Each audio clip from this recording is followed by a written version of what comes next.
Good evening friends. आइए हम लोग सॉल्व करते हैं बच्चों class 10th surface area and volume. ठीक बच्चों, पृष्ठीय क्षेत्रफल और आयतन।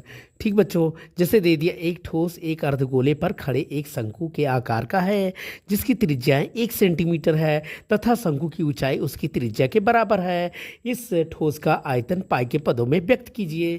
तो सबसे पहले हमें क्या लेना है बच्चों, एक अर्धगोला लेना है बच्चों। हमने एक छोटा सा अर्धगोला बनाया बच्चों। ठीक बच्चों, अर्धगोला बनाया, अर्धगोला आप समझ लीजिए, अर्धगोला बनाया।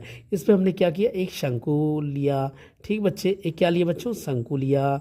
अब कह रहा है कि शंकु की ऊंचाई और इसकी अर्धगोले की त्रिज्या क्या है, जिनकी त्रिज्या 1 सेंटीमीटर है। खड़े देखो क्या दिया, एक ठोस एक अर्धगोले पर खड़े, एक ठोस, ये अर्धगोला क्या है, ठोस है, ठोस दिया है और उस पे खड़े एक शंकु का आकार जिसकी त्रिज्याएं कितनी है बच्चे, 1 सेंटीमीटर है।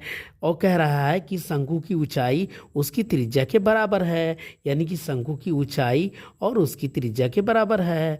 शंकु की ऊंचाई, शंकु की ऊंचाई उसकी त्रिज्या के बराबर है। ठीक बच्चों, तब हम क्या करते हैं, इसका हम निकालते हैं।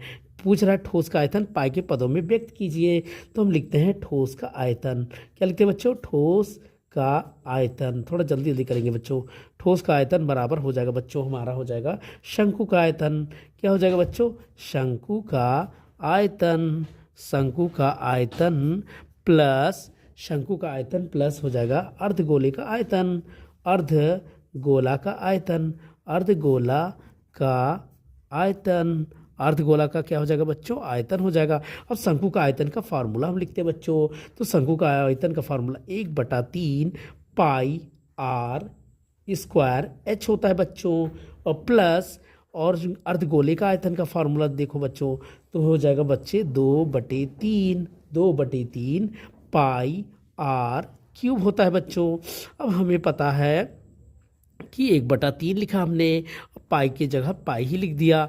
आर स्क्वायर मैंने लिखा, यहाँ पे एच, एच बराबर आर, आर बराबर एच, तो एच के बराबर हम आर भी लिख सकते हैं बच्चों। तो इंटू लगा के हमने आर लिख दिया बच्चों। प्लस 2/3 यानी कि 2/3 लिखा, और पाई आर क्यूब जैसे था वैसे मैंने लिख लिया। अब आइए इसको हम सॉल्व करते बच्चे। यहाँ भी ये क्यूब बना देगा, बना देगा कि नहीं बच्चों, क्यूब बना देगा।